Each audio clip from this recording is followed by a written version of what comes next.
Oui. Gloire à Jésus. Je veux vraiment qu'on puisse le remercier ce matin. Merci Jésus. Dire tout simplement merci Jésus parce qu'il nous a gardés. Parce que nous sommes passés dans les vallées, mais nous sommes passés sur des montagnes avec lui. Alors je trouve que vous avez quand même un peu changé. Bon, il y a une autre, l'église a un autre visage. Mais Jésus n'a pas changé. Lui n'a pas changé.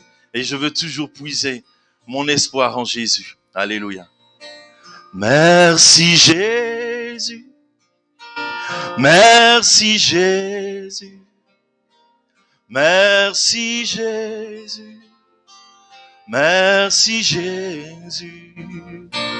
Merci Jésus. Merci Jésus. Merci Jésus. Merci Jésus. Alléluia. Alléluia. Alléluia. Alléluia. Alléluia. Alléluia. Alléluia. Alléluia. Gloire à Jésus. Gloire à Jésus. Gloire à Jésus. Gloire à Jésus. Gloire à Jésus. Gloire à Jésus. Gloire à Jésus. Gloire à Jésus. Alléluia. Alléluia. Alléluia. Alléluia. Alléluia. Alléluia. Alléluia. Alléluia. Merci Jésus. Merci Jésus. Merci Jésus. Merci Jésus. Merci Jésus. Merci Jésus. Merci Jésus. Merci Jésus. Merci Jésus. À lui soit toute la gloire. À Dieu soit la gloire. À Dieu soit la gloire. À Dieu soit la gloire pour les choses qu'il a faites. Je veux dire amen. Par son sang, il m'a sauvé. Par sa puissance, il m'a relevé. À Dieu soit la gloire pour les choses qu'il a faites. À Dieu soit la gloire. À Dieu soit la gloire. À Dieu soit la gloire pour les choses qu'il a faites. Par son sang, il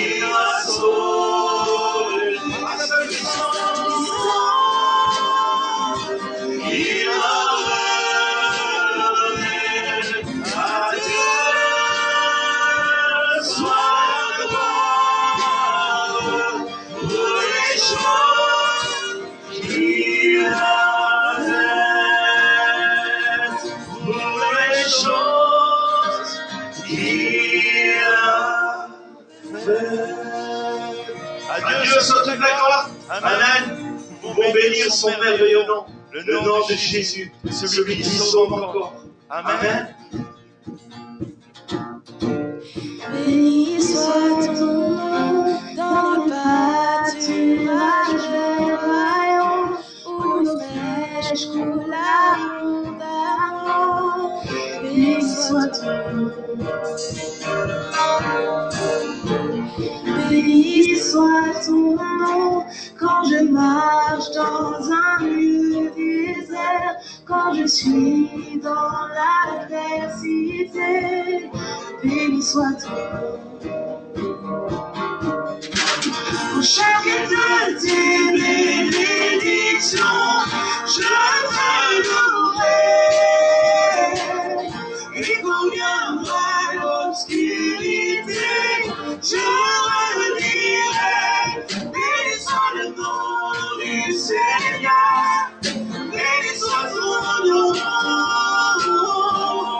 Béni soit le nom du Seigneur.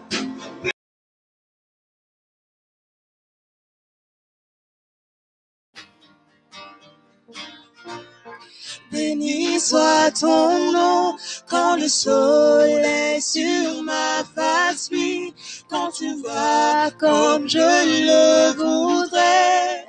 Béni soit ton nom. Béni soit ton nom sur la route marquée de souffrance, quand je m'offre à toi dans les larmes. Béni soit ton nom. Pour chacune de tes bénédictions, je te louerai. Et quand viendra l'obscurité, je redirai. Béni soit le nom du Seigneur. Béni soit ton nom. Béni soit le nom du Seigneur. Béni soit ton glorieux nom. Béni soit le nom du Seigneur. Béni soit ton nom. Béni soit le nom du Seigneur. Béni soit ton glorieux nom. Tu donnes et tu reprends, Seigneur Jésus. Tu donnes et tu reprends. Tu donnes et tu reprends. Mon cœur choisit de dire, béni soit ton nom. Tu donnes et tu reprends. Tu donnes et tu reprends. Mon cœur choisit de dire, béni soit ton nom, béni soit le nom du Seigneur, béni soit ton nom, béni soit le nom du Seigneur, béni soit ton gloire. Pour chacune de tes bénédictions, pour chacune de tes bénédictions, je te louerai.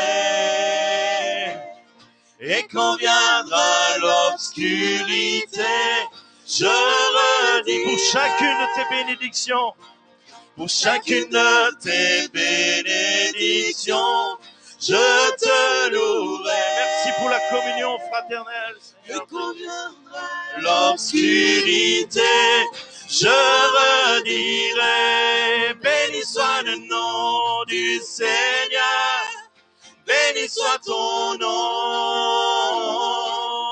béni soit le nom du Seigneur, béni soit ton glorieux nom, béni soit le nom du Seigneur, béni soit ton nom.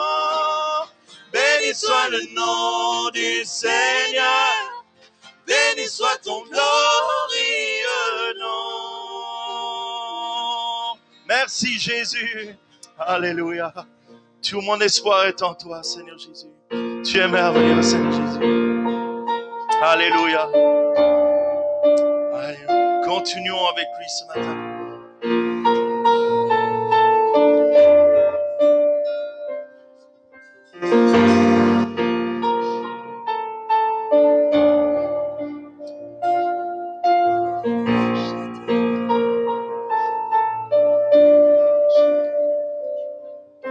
Rien ne saurait me détourner de ton amour, il durera jamais. Et guide mes pas chaque jour, je tiendrai bon. Je compterai sur toi. Je peux compter sur toi, Seigneur Jésus, sur ta grâce. Rien ne saurait restreindre ta fidélité, ta grâce, je sais. Je sais, Seigneur Jésus. Mon tour est dans l'obscurité, je tiendrai bon. Je compterai sur toi.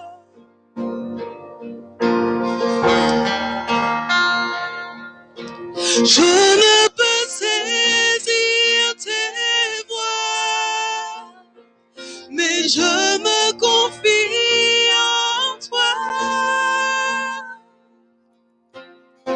Tout mon espoir est établi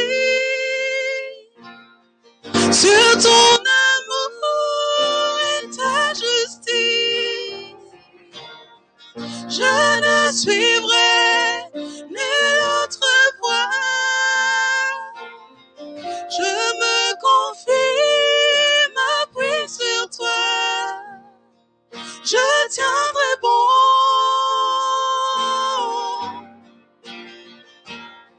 Je compterai sur toi.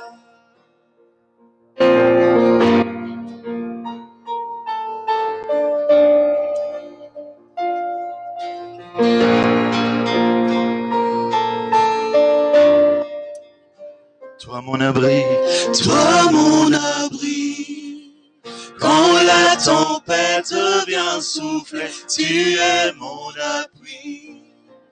Et quand survient l'adversité, je tiendrai bon. Je compterai sur toi. toi mon abri, Toi mon abri, quand la tempête vient souffler, tu es mon appui. combien c'est vrai, Seigneur Et Jésus. quand survient l'adversité, Je tiendrai bon. Déclare-le ce matin. Je compterai sur toi.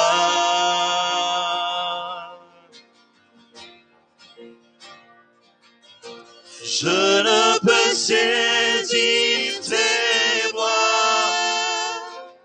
mais je me confie en toi.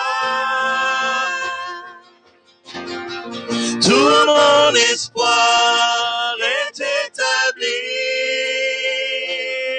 sur ton amour et ta justice. Je ne suivrai nulle autre voie. Je me confie, m'appuie sur Tout mon toi. espoir est établi. Tout mon espoir est établi, Jésus, sur ton amour et ta justice. Je ne suivrai nulle autre voie. Je me confie, m'appuie sur toi. Je tiendrai bon.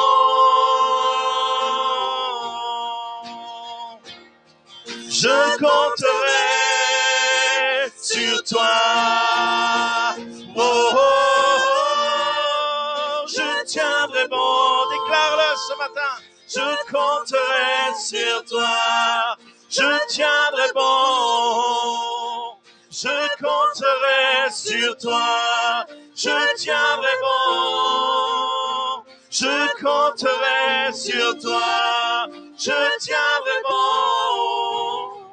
Je compterai sur toi, je tiendrai bon. Je compterai sur toi, je tiendrai bon. Je compterai sur toi. Sur toi, Jésus. Je compterai sur toi. Merci, Jésus, d'être à tout instant avec nous. Je Alléluia. compterai sur toi. Amen. Alléluia. Tu es notre Père, tu es notre Dieu, et je ne peux pas fermer ma bouche d'être dans ta maison. Cette gloire, cette victoire pour ton nom. L'Église t'appartient, elle est à toi. Merci infiniment de nous avoir soutenus dans ta gloire. Béni soit ton nom, sois le roi et le maître en ce lieu. Merci de mettre dans nos cœurs ta crainte, Père, cette crainte qui est pure et subsiste à toujours. Tu es saint, saint, saint est le Seigneur. Merci pour ta sainte présence au milieu de ton peuple. C'est toi qui nous relèves, c'est toi qui fais montre ta face de gloire en nous. Sois loué, béni en ce lieu, Seigneur. Merci pour ce moment. C'est toi qui l'as fait. Tu es au milieu de nous. Sois élevé, sois glorifié. Au nom de Jésus. Amen.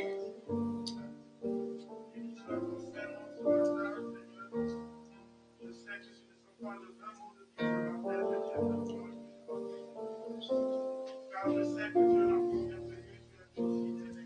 Et commençons à lever ce matin, Seigneur, parce que nous sommes à la gloire de ce soir.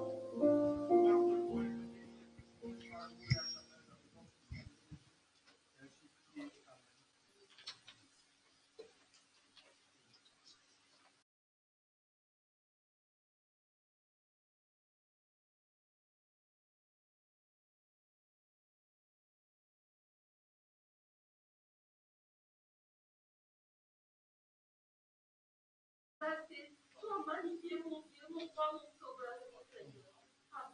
Amen. Amen.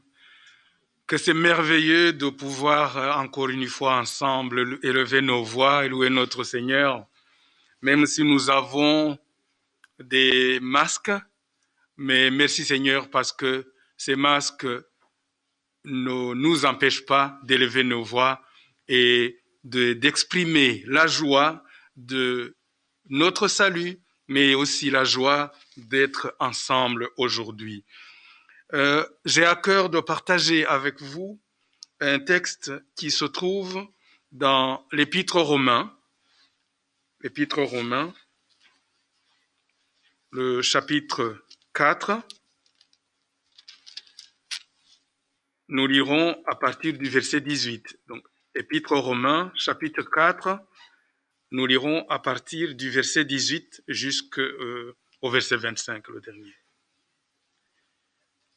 Espérant contre toute espérance, il crut, en sorte qu'il devint père d'un grand nombre de nations, selon ce qui lui avait été dit. Telle sera ta postérité. Et sans faiblir dans la foi, il ne considéra point que son corps, qui était déjà usé, puisqu'il avait près de 100 ans, et que Sarah n'était plus en état d'avoir des enfants, il ne douta point, par incrédulité, au sujet de la promesse de Dieu. Mais il fut fortifié par la foi, donnant gloire à Dieu, et ayant la pleine conviction que ce qu'il promet, il peut aussi l'accomplir. C'est pourquoi cela lui fut imputé à justice. Mais ce n'est pas à cause de lui seul qu'il est écrit que cela lui fut imputé. C'est encore à cause de nous, à qui cela sera imputé, à nous qui croyons en celui qui a ressuscité des morts, Jésus notre Seigneur, lequel a été livré pour nos offenses et est ressuscité pour notre justification. Quand David dit « Tant que je me suis tu, mes os sont consumés », exprime la douleur du péché. Je crois que nous l'avons connu d'une façon ou d'une autre. Mais plus loin aussi, David exprimera le bonheur d'être délivré du péché. Quand il parle, il dit « Heureux ceux dont les iniquités sont pardonnées et dont les péchés sont couverts ». Je crois que nous connaissons tous cela. Mais avant, il fallait du sang, que le sang soit versé. C'était le sang des agneaux, le sang des boucs, le sang des animaux. Mais cela n'a pas suffi à notre Dieu, à la justice de notre Dieu. Il a fallu un sacrifice parfait. Nous le connaissons tous, c'est Jésus. J'ai lu ce texte parce que il parle d'Abraham qui a eu la foi et ça lui a été imputé à justice. Nous, si aujourd'hui nous avons la foi, nous l'avons parce que nous connaissons Jésus, qui nous a dit que ce n'est pas par les œuvres, mais simplement en croyant en lui et à travers lui, nous avons le salut. Je pense que cela, s'il y avait besoin de justifier le pourquoi nous sommes devant cette table, cela devait suffire. Mais il y a plus, parce que nous avons la vie, et la vie en abondance. Et je voudrais que pendant ce moment, nous puissions prendre notre place dans la louange parce que nous avons des raisons de louer. Si aujourd'hui, nous sommes là, après combien de mois où nous étions seuls, le Seigneur nous a protégés.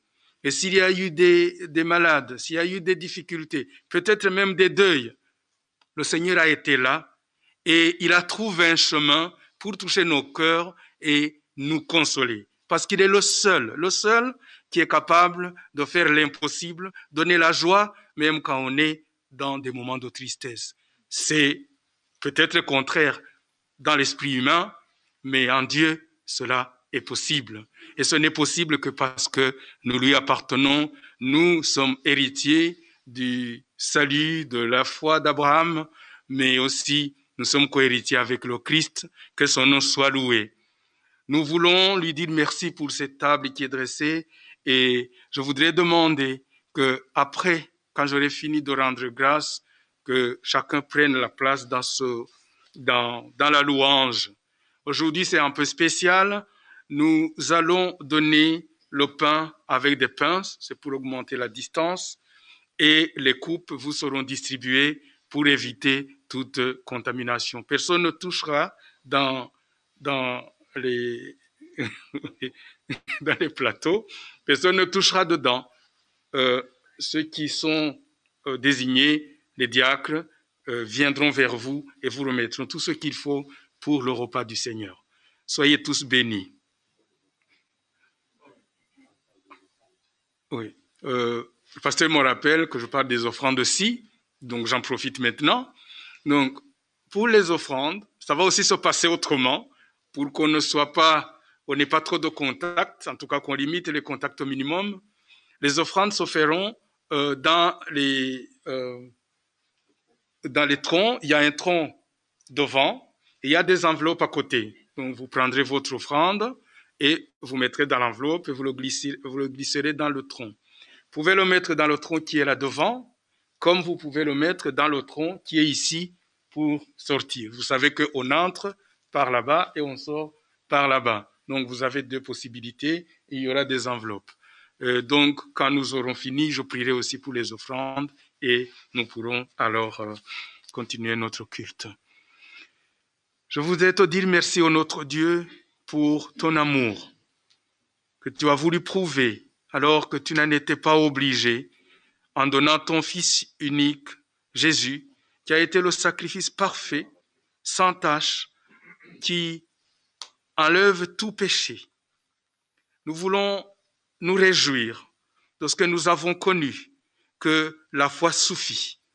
S'il est vrai que nous avons besoin de vivre une vie par la grâce de Dieu, en ressemblant à Jésus, mais nous savons que cela aussi, tu as pourvu par ta grâce pour que nous puissions y arriver parce que nous ne pouvons pas. C'est pour cela, Seigneur, que nous sommes heureux d'être là, d'être conscients que nous sommes frères et sœurs en Jésus et que dans cette communion, nous sommes là aussi pour partager ce repas, le pain qui représente le corps du Christ et le sang, la coupe qui représente le sang du Christ. Et nous voulons être là en toute humilité et en toute conscience que tu l'as fait par amour et que tu nous as montré le chemin au Jésus, le seul chemin, le chemin de l'obéissance. Nous voulons te dire merci pour la vie que nous avons en toi, la vie abondante et l'espérance éternelle que tu nous as donnée. Que ton nom soit élevé au nom de Jésus. Amen.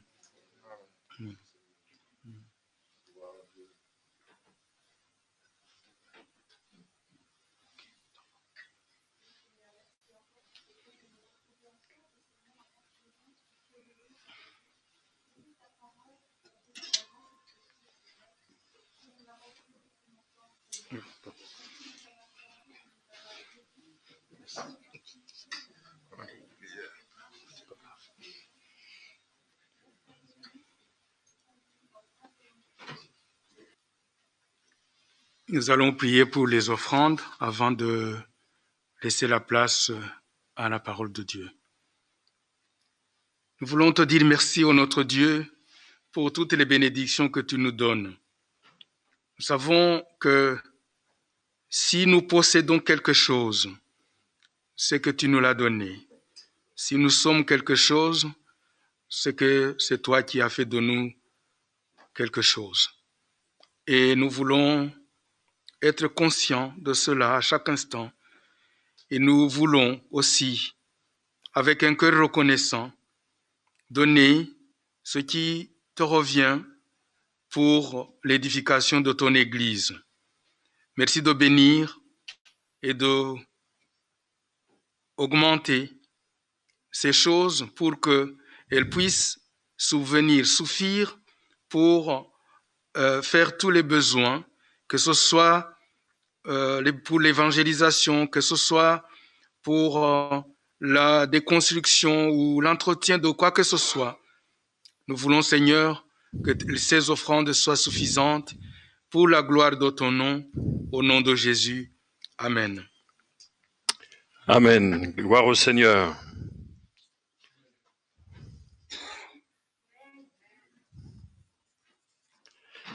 Voilà, je peux me passer du masque, puis je suis à 4 ou 5 mètres de l'auditoire. Donc dans ces cas-là, c'est autorisé.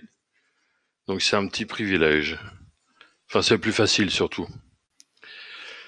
Là, j'aimerais que nous parlions pendant quelques instants du fait que tout événement dans notre vie nous prépare au retour du Seigneur. Finalement, c'est vraiment la grande échéance pour nous. Les épreuves, les difficultés, tout ce que l'on peut rencontrer nous aident à nous préparer pour le retour du Seigneur. Et j'aimerais développer ce sujet avec déjà 2 textes dans le livre du prophète Ésaïe, au chapitre 35. Ésaïe, au chapitre 35, nous lisons à partir du verset 1er.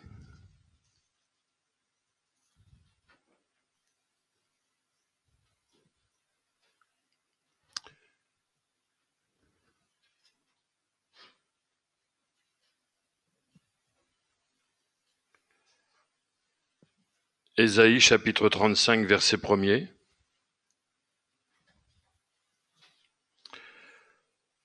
Le désert et le pays aride se réjouiront. La solitude s'égayera et fleurira comme un narcisse. Elle se couvrira de fleurs et tressaillera de joie, avec chant d'allégresse et cris de triomphe. La gloire du Liban lui sera donnée, la magnificence du Carmel et de Saron. Ils verront la gloire de l'Éternel, la magnificence de notre Dieu. Fortifiez les mains languissantes et affermissez les genoux qui chancellent.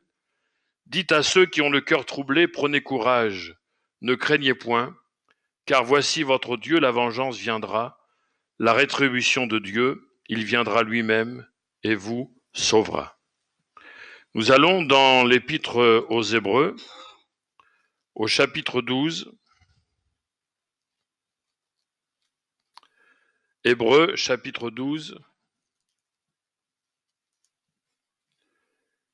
Nous allons lire à partir du verset 12.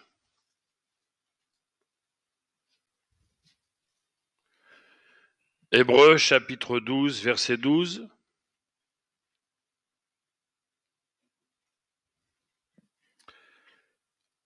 Fortifiez donc vos mains languissantes et vos genoux affaiblis, et suivez avec vos pieds des voies droites, afin que ce qui est boiteux ne dévie pas, mais plutôt se raffermisse. Vous avez remarqué comme moi que nous retrouvons les mêmes paroles. Fortifiez donc vos mains languissantes et vos genoux affaiblis. Et pourtant, ces textes ont 7 siècles d'écart. Entre Ésaïe et Hébreu, il y a environ 7 siècles. Et on remarque que le Seigneur, le Saint-Esprit, adresse les mêmes paroles à son peuple, que ce soit le peuple d'Israël ou l'Église. Je crois que ces paroles concernent les chrétiens de tous les temps. Parce que finalement, Dieu les adresse dans des temps critiques, dans des temps difficiles. Si on fait un court résumé du livre du prophète Ésaïe, on s'aperçoit que entre le 1er et le 5e chapitre, Dieu rappelle et reproche à Israël son infidélité, à Juda et à toutes les autres tribus, puisqu'on sait que la déportation va avoir lieu en 2 temps. D'abord les 10 tribus du nord d'Israël, environ à moins 722 avant Jésus-Christ, et puis la tribu de Juda qui sera déportée 135 ans plus tard environ. Et Dieu, donc, dans les 5 premiers chapitres d'Ésaïe, va reprocher l'infidélité du peuple. Ensuite, Dieu va annoncer les jugements de toutes les nations jusqu'au chapitre 34. Et au chapitre 35, on s'aperçoit qu'il y a un changement de ton, au travers duquel Dieu annonce son triomphe par la venue de son Messie. Alors qu'on est encore en plein désarroi, en pleine infidélité, c'est-à-dire le peuple est en train de souffrir à cause de son infidélité.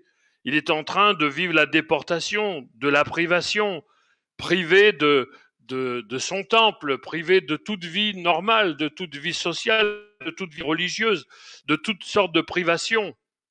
Mais dans ce contexte dur, dans ce contexte difficile, il y a une lueur qui jaillit, une lueur prophétique, où Dieu annonce la venue du Messie qui va restaurer son peuple et qui va sauver son peuple.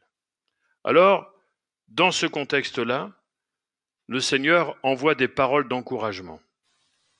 Et il dit, mais même si vous êtes dans des temps difficiles, même si vous êtes à cause de votre infidélité dans des temps difficiles, il faut se ressaisir. Et c'est là qu'il leur dit ceci, fortifiez les mains languissantes, non pas simplement les mains de tout le monde. Il n'est pas dit fortifie tes mains languissantes, mais fortifiez les mains languissantes. C'est-à-dire que nous devons nous exhorter les uns les autres à fortifier nos languissantes. À quoi servent nos mains? Dans le contexte d'Ésaïe ou dans le contexte de l'Église, elles servent à élever nos mains vers le Seigneur, non seulement pour le célébrer, pour le louer, mais afin de recevoir pour mieux donner. Il dit aussi affermissez les genoux qui chancellent, ça nous parle de la prière. Ça nous parle aussi de la peur. Il y a une traduction qui parle de tremblement des genoux. Ils étaient dans la peur, mais le Seigneur leur dit, au lieu de vous servir de vos genoux pour trembler, il vaut mieux les plier devant ma face. Et puis, il est aussi parlé du cœur, puisqu'il est parlé de courage. Vous savez que le mot courage, c'est la rage du cœur, c'est-à-dire reprendre espoir, croire et aimer, croire dans le Seigneur et aimer le Seigneur. Donc, on s'aperçoit que dans une période critique, il y a une parole qui jaillit du cœur de Dieu pour encourager son peuple à non pas se laisser plier, se laisser attrister par les épreuves douloureuses par lesquelles il passe, mais qu'il puisse véritablement relever la tête. Nous allons voir le contexte de l'Épître aux Hébreux, puisque 7 siècles plus tard, c'est forcément d'autres circonstances, mais nous allons voir que sur le plan spirituel, il y a des rapprochements et qu'il y a certainement aussi des rapprochements avec notre époque. Quand on regarde le contexte de l'Épître aux Hébreux, on s'aperçoit qu'il est difficile d'identifier les destinataires. quand vous lisez toutes sortes de commentaires, vous ne savez pas trop de qui il s'agit. Mais en toute évidence, si on regarde bien tout ce qui est dit, on a l'impression que les chrétiens de cette église, peut-être une communauté juive dans la ville de Rome, étaient composés de croyants qui avaient un arrière-plan juif, c'est-à-dire ils connaissaient les lois de Moïse. Il y a beaucoup d'allusions dans l'Épître aux Hébreux à toutes les lois de Moïse, donc les lois judaïques. Et puis il y avait certainement aussi des chrétiens d'origine païenne, c'est-à-dire qu'ils n'avaient pas un arrière-plan juif. Mais malgré leur origine différente, ils avaient des points communs. Et les points communs qu'ils avaient, c'est qu'ils n'étaient pas en forme sur le plan spirituel. Pourquoi ? Tout simplement à cause des difficultés dans lesquelles ils se trouvaient. Les souffrances, les difficultés, les problèmes, les épreuves, les frustrations n'ont rien de moderne.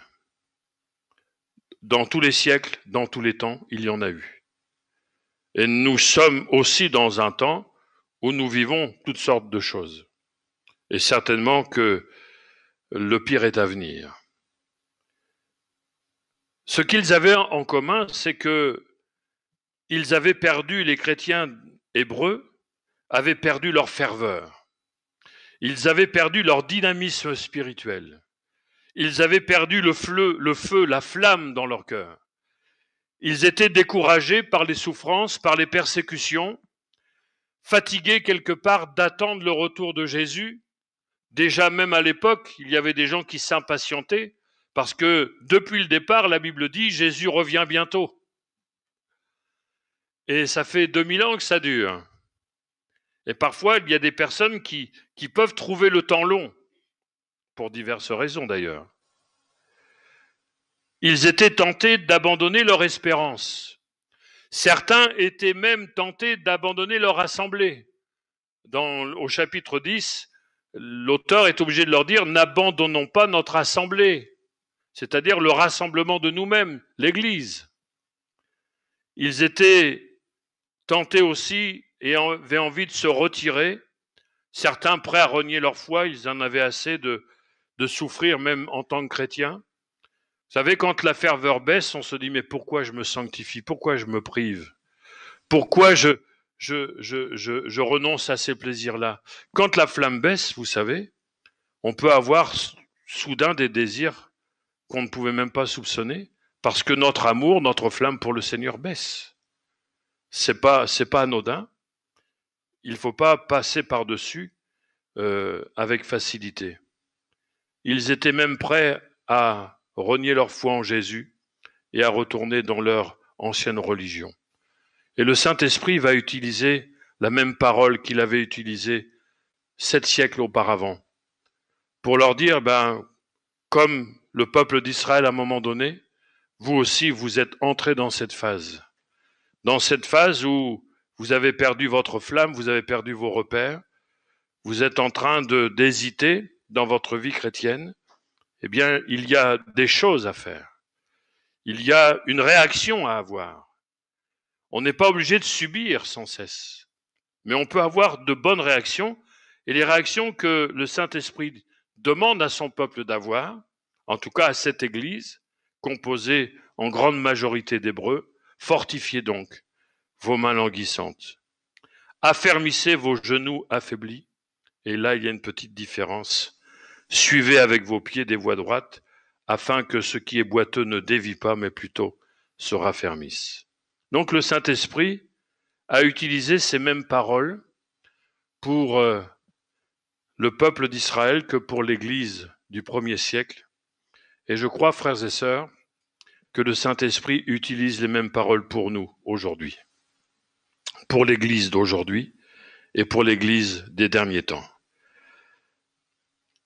Je disais tout à l'heure que tout événement dans notre vie nous prépare au retour du Seigneur. Ça veut dire que lorsque nous avons des combats, et nous en avons des combats, pas vous, mais moi oui. Ça va, vous supportez la chaleur? Si vous sentez somnolé, mettez-vous debout, vous allez voir, vous n'allez pas avoir envie de tomber. Je vous sens un peu ramolli. C'est la chaleur. C'est moite, c'est pas terrible. Nous avons toutes sortes de combats. Et il est sûr que parfois les combats, on a l'impression qu'ils se sont donné le mot, ça vient par série. On va avoir un temps tranquille et puis, pouf, ça vient de toutes parts.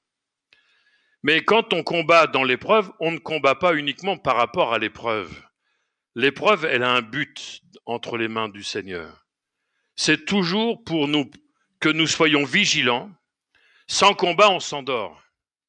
Sans lutte, on s'endort sur le plan spirituel. Quand tout va bien, on se relâche. C'est notre nature.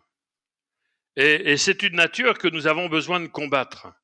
Et Dieu permet une épreuve, non pas simplement pour que nous luttions pour sortir de cette épreuve, mais pour que nous soyons toujours vigilants afin d'être prêts pour le retour du Seigneur. C'est pour ça qu'il faut avoir cette lecture dans notre vie, que tout événement que Dieu permet, c'est pour nous permettre d'être prêts quand Jésus va revenir. Jésus l'a dit lui-même dans l'Évangile selon Luc, au chapitre 21 et au chapitre 21 verset 36, que nous devons veiller et prier afin d'être debout lorsque le Fils de l'homme paraîtra. Et quand on est dans l'épreuve, nous devons simplement nous dire, tu n'es pas simplement éprouvé dans le cadre du problème que tu connais, mais Dieu permet cette épreuve pour que tu sois prêt pour le retour du Seigneur. Et vous savez, quand on perd cette espérance, on perd l'envie de se battre. Et pour quiconque a cette espérance dans le cœur, il se dit, il faut que je passe l'épreuve parce que moi j'ai envie d'être prêt quand Jésus va revenir. Et l'espérance, ça sera toujours une motivation pour nous permettre de résister et de combattre. Alors, voyons d'un peu plus près ce que le Seigneur finalement nous demande de faire dans les périodes les plus critiques. 3 choses. Bien sûr, il y en a tellement d'autres, mais il y a ici 3 choses principales. Fortifier nos mains languissantes, fortifier nos genoux affaiblis et suivre avec nos pieds des voies droites, afin que ce qui ne marche pas droit ne dévie pas, mais plutôt se redresse, c'est-à-dire s'affermisse. Quand on perd sa faveur, ce sont ces 3 choses qui finalement disparaissent, ou en tout cas qui diminuent jusqu'à disparaître. Les mains, nous connaissons l'expression de baisser les bras. On la connaît aussi à Bruxelles. Quand on baisse les bras, on est découragé. On finit par baisser les bras. Mais il faut se souvenir que quand Moïse, avec le peuple, luttait contre Amalek, la victoire, la condition, c'était que ses mains soient levées jusqu'au soir. Le soir, Jésus en parle, il dit la nuit vient où plus personne ne peut travailler. Et nos mains doivent être sans cesse levées vers le Seigneur, tout simplement pour élever le Seigneur, pour le glorifier et pour lui signifier que c'est de lui que nous attendons toutes choses, que nos mains soient toujours tendues vers lui, non seulement pour lui dire, lui montrer que c'est de lui que nous attendons toutes choses. Mais nous avons aussi besoin de recevoir afin de donner. Parfois, on n'a plus à cœur de donner ou de servir. Parce que déjà, on a du mal à nous en sortir avec notre propre vie spirituelle. Alors, on n'imagine pas de pouvoir aider les autres parce qu'on ne s'en sort pas soi-même. Quand on faiblit, quand on diminue dans notre ferveur, la première chose qui saute, c'est le service. On se dit, je vais déjà essayer de m'en sortir moi avant d'aider les autres. Mais la parole de Dieu, ici, Lorsque nous sommes dans l'épreuve, dans la difficulté, elle est claire, elle est limpide. Fortifie tes mains languissantes. À tout à nouveau, lève tes mains vers le Seigneur. Honore-le de tout ton cœur. Prends ce temps dans sa présence pour pouvoir l'élever, le glorifier, et en même temps de recevoir toutes les forces dont tu as besoin pour pouvoir le servir et pour pouvoir donner tout autour de toi. Affermissez vos genoux affaiblis. Littéralement, c'est paralysé. Le terme grec qui est utilisé signifie aussi paralysé. C'est-à-dire que tu n'as plus la force de te tenir debout. Quand on est affaibli, c'est vrai que la meilleure position pour nous, c'est soit assis ou allongé. On ne tient plus debout, on ne tient plus sur ses jambes. Ici, je crois que la pensée plus profonde encore, c'est ce temps, peut-être qui diminue de plus en plus, ce temps que nous prenons de moins en moins dans la présence du Seigneur. Pas simplement pour demander. Parfois, on a parlé de la prière et peut-être de trop. En tout cas, souvent, on parle de la prière pour demander. Nous avons raison. Mais ça, c'est un aspect de la prière. L'aspect important de la prière, je dirais même avant de celui de demander, c'est de passer du temps dans la présence du Seigneur. C'est de nous approcher de lui, de sentir sa présence. On ne recherche pas uniquement les mains du Seigneur, on recherche sa face, on recherche sa personne. Et lorsqu'on s'approche du Seigneur, lorsque notre cœur vraiment s'ouvre dans la présence du Seigneur, il y a tellement de choses que Dieu déverse en nous. Et on reprend des forces, on reprend de l'énergie spirituelle, on retrouve de la ferveur. On ne retrouve pas de la ferveur simplement en récitant une liste de demandes, mais lorsqu'on s'approche de celui qui est la source de la vie, celui qui est l'énergie même, celui qui remplit nos cœurs de la puissance du Saint-Esprit. Alors il est important de nous remettre sur nos genoux, d'affermir nos genoux. Si on veut tenir jusqu'au bout, si on veut tenir au-delà de nos épreuves, il faut que nous connaissions Dieu dans notre intimité et dans un tête-à-tête régulier avec lui. Et puis, suivez avec vos pieds des voies droites, c'est-à-dire ne pas dévier du chemin que le Seigneur nous a tracé dans sa parole. Ça devient de plus en plus facile aujourd'hui de désobéir à la parole de Dieu. Je dis ça devient de plus en plus facile parce que la crainte de Dieu disparaît de nos cœurs et on se dit c'est pas si grave. C'est pas si grave si je ne fais pas ça, si je ne suis pas ça. Et à force qu'il y ait toujours des enseignements positifs, Dieu va te bénir, tu seras béni toute ta vie. Le principal, c'est d'avoir ceci. Le principal, c'est que tu réussisses, etc. Et que nous soyons peut-être de moins en moins enseignés sur la sainteté, sur la pureté, sur l'obéissance. Ça fait que on n'est plus trop sensible aux directives de la parole de Dieu. Et je crois, frères et sœurs, que cette parole-là, elle est pour les chrétiens qui sont entrés dans ce temps d'apostasie. Quelqu'un a écrit que l'apostasie est un problème redoutable pour les croyants parce que finalement, il n'y a rien de plus ressemblant à la vérité que l'erreur. Surtout l'erreur, parfois, on utilise certains versets mais dans un mauvais sens. Ce qui fait qu'on a l'impression quand même de suivre la parole de Dieu alors qu'on ne la suit pas. Le diable a rappelé une partie de parole de l'Ancien Testament quand il l'a tenté au désert. Il n'a pas tout dit. Il a dû juste un morceau de verset. Mais comme Jésus connaissait la Bible, et pour cause, il a pu triompher de cette tentation. La parole de Dieu, c'est de nous dire, suivez avec vos pieds des voies droites.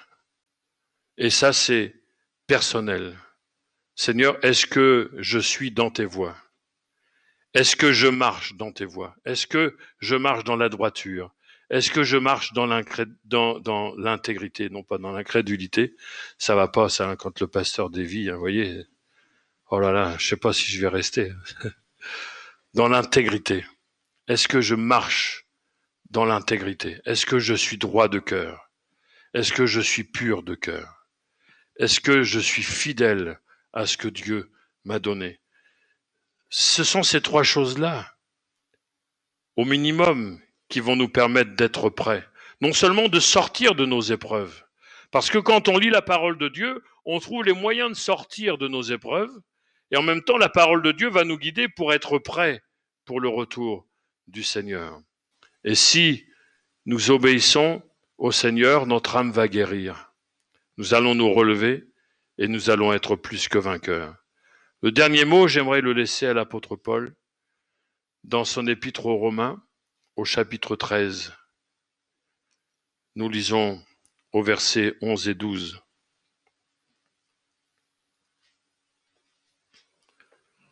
Déjà à son époque, Paul écrivait ceci. Quand il enseigne l'Église, il leur dit ceci. Cela importe d'autant plus que vous savez en quel temps nous sommes. C'est l'heure de vous réveiller enfin du sommeil, car maintenant le salut est plus près de nous que lorsque nous avons cru. La nuit est avancée, le jour approche. Dépouillons-nous donc des œuvres des ténèbres et revêtons les armes de la lumière.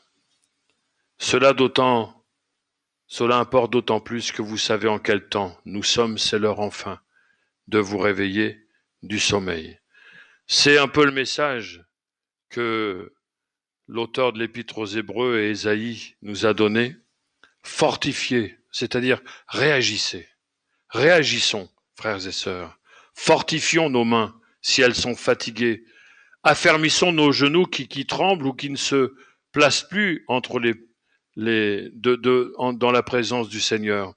Et plaçons nos pieds, notre cœur, dans les voies droites du Seigneur. En cela, nous serons bénis et nous triompherons de nos difficultés. Mais plus encore, nous serons prêts quand Jésus viendra nous chercher. Il peut venir aujourd'hui, il peut venir demain, il peut venir dans X mois. Peu importe, ce qui est important pour nous, c'est d'être prêts. Chaque jour, être prêt quand Jésus va revenir. Que Dieu nous bénisse, que Dieu bénisse l'Église. Amen. En effet, Seigneur, quand nous lisons dans ta parole que toute chose concourt au bien de ceux qui t'aiment, nous savons, Seigneur, que toute notre vie qui est entre tes mains et que tu conduis nous amène à être prêts pour le retour de Jésus. Nous savons bien que les ténèbres s'épaississent sur notre terre, mais que au sein de cette obscurité, il y a cette lumière qui se profile, cette espérance qui est au fond de notre cœur, le retour de Jésus et notre éternité dans ta présence. Aide-nous, Seigneur, à ne jamais perdre cela et que dans notre cœur, il y ait toujours cette ferveur, cette flamme qui brûle et ce désir pour nous d'être prêts. Alors, Seigneur, merci de nous permettre d'avoir des mains qui ne sont plus languissantes, mais qui sont agissantes. Donne-nous de ne pas avoir des genoux affaiblis, mais des genoux qui se plient devant toi, qui se tiennent dans ta présence. Aide-nous, Seigneur, à ne plus avoir des pieds qui vont dans tous les sens, qui dévient de ton chemin, mais qui marchent dans tes voies. Que nous marchions avec toi et que toi tu marches avec nous. Seigneur, merci de nous aider. Merci de nous faire triompher dans le nom de Jésus. Amen. Amen.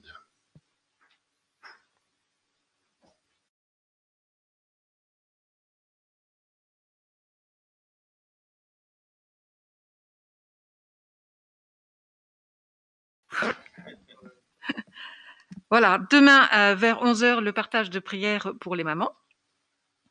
2 rendez-vous sur YouTube, le centre évangélique pour Selle-Forêt. Mardi à 19h, réunion de prière. Et bien sûr, le dimanche, c'est-à-dire aujourd'hui et les autres dimanches, toujours le rendez-vous avec les enfants préparés par les monitrices, toujours sur YouTube. Dimanche prochain, nous sommes déjà le 5 juillet. Mais nous devons faire comme nous l'avons fait aujourd'hui, c'est-à-dire que nous devons nous inscrire. Donc, vous devez vous inscrire rapidement sur le lien que Pasteur va vous envoyer sur WhatsApp, et cela jusqu'à mercredi soir. Bien sûr, vous savez, les places sont malheureusement limitées à 73. Voilà, chaque vendredi, jeûne et prière, donc chacun chez soi. Liberté à chacun de faire la journée ou non, bien sûr. Pensons à nos frères et sœurs malades, à celles et ceux qui ont perdu un être cher, à notre Église, des aînés jusqu'aux plus petits des enfants, aux églises de Belgique, mais aussi, sans oublier, de prier pour le réveil spirituel dont nous avons tous besoin. Et bien sûr, certainement d'autres sujets qui sont sur votre cœur. Vendredi soir, Zoom de prière en direct à 19h, donc partage spontané ensemble. Samedi prochain, rendez-vous de la jeunesse ici, donc à 18h30, donc I7G, 18h30 samedi prochain. Pour le contact, vous pouvez contacter votre pasteur Philippe Ress sur son GSM au 0476 33 78 71. Voilà. Concernant la reprise du service des As du ballet, pour Couloir Vitre WC, cette semaine, ce sera Julienne et Nanou. Pour le sanctuaire, Petronella et Vincenzo. Pour la fraternité, Cédric et Aimé. Pour les écoles des classes du dimanche, Elisabeth.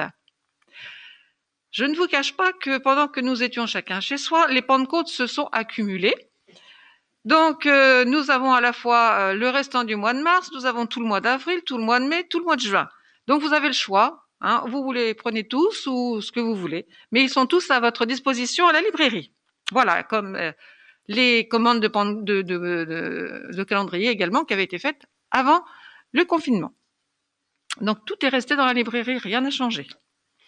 Voilà, nous terminons par le verset de la semaine. Les projets que forme le cœur dépendent de l'homme. Mais la réponse que donne la bouche vient de l'Éternel, c'est dans Proverbes, chapitre 16, verset 1. Voilà, avant de terminer, je voudrais rappeler le nom des personnes qui se sont inscrites pour faire le ménage juste après ce culte, donc ne serait-ce que pour savoir si vous êtes bien là. Donc Nelly s'était inscrite, je ne l'ai pas vue. Salmata, ah, elle est là. Bernadette, non. Petronella, oui. Rose, non. J'ai vu Ornella par contre. Voilà. Donc voilà, ça c'est pour le nettoyage, donc à la fin de notre culte. Je vous souhaite une bonne journée, que Dieu vous bénisse et je vous dis à bientôt.